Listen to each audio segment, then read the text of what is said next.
माकुणसर हद्दीतील रोठे गावाला लागून असलेल्या रोठे गावामध्ये LT प्रोजेक्ट चालू आहे। त्या प्रोजेक्टला येणाऱ्या वाहतुकीचे जे मोठमोठे ट्रक आहेत किंवा ट्रेलर आहेत, हे अशा प्रकारे रस्त्याला वारंवार रस्ते सोडत त्या LT कंपनीवाल्यांना नेहमी कळवलं आहे की थोडासा तरी ह्याच्या बाजूला मुरुम टाका, साईड पट्टी बनवा, की जेणेकरून लोकांनाही रस्त्याला अडचण येणार नाही। आणि हे अशा प्रकारे गाड्या इथे अशा मोठ्या लोडेड गाड्या, हा जो टँकर आहे हा LT कंपनीतून कॉन्क्रीट नेण्याच्या कंपनीचा आहे। त्याची ही भरलेला ट्रक हा अशा प्रकारे रस्ता सोडून ते खालती घालतात आणि मग फसवून ठेवतात। त्याच्यानंतर येणारे ट्रेलर, ह्यांना नेहमी सांगितलेलं आहे ट्रेलरच्या जोडीला एक कंपनीचा माणूस ठेवा पुढे मागे, की जेणेकरून मोठ्या गाड्या येत आहेत तर जाणाऱ्या येणाऱ्या वाहतूक करणाऱ्या लोकांना त्याची माहिती कशा प्रकारे देता येईल किंवा जेणेकरून त्यांना काही त्रास नाही झाला पाहिजे। ह्या ट्रेलरच्या बाजूला असलेला भाग हा अशा प्रकारे आहे की जिथे 5 फूट अंतर त्या ट्रकच्या लोडच्या बाहेर आहे। ह्याच्या आजूबाजूने रस्ता अरुंद असताना सुद्धा ही गाडी आता साईडला दाबलेली आहे, रोड सोडून बाहेर दाबलेली आहे।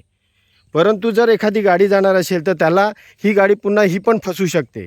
आज एवढे मोठमोठे ट्रेलर येतात, बुलेट कंपनीची जी कामं चालू आहेत, LT कंपनीने जे कॉन्ट्रॅक्ट घेतलेलं आहे, ह्या वस्तुस्थितीनुसार माकुणसर वळणवाडी भागामधला ह्या रस्त्याची अशा प्रकारे दुर्दशा करून ठेवलेली आहे। ह्यांना कोणत्या प्रकारे प्रशासनाने बघायला पाहिजे। इथून कोण जाऊ शकत नाही, येऊ शकत नाही, रस्त्याची विल्हेवाट लावून ठेवलेली आहे। ह्याला प्रशासन आहे, जिल्हाधिकारी मॅडम आहेत, त्यांनी या विषयाकडे लक्ष द्यायला पाहिजे।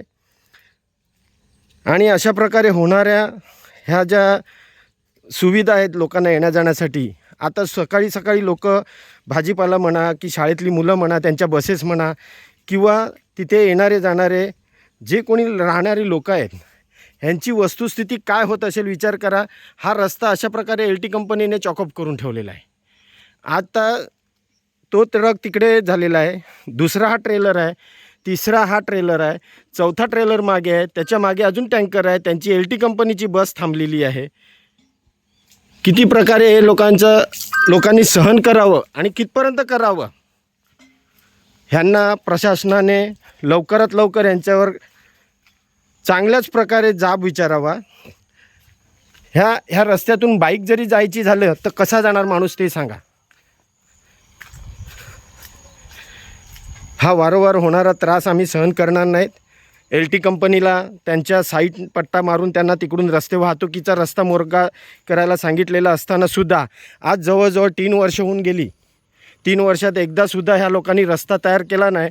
आणि जो वळणवाडी म्हणजे कपाशीपासून ते केळवा रोडला जाणारा जो रस्ता आहे रहदारीचा, त्या रहदारीच्या रस्त्यामध्ये अशी वस्तुस्थिती करून ठेवलेली आहे ह्या लोकांनी। ह्याला जबाबदार कोण आहे?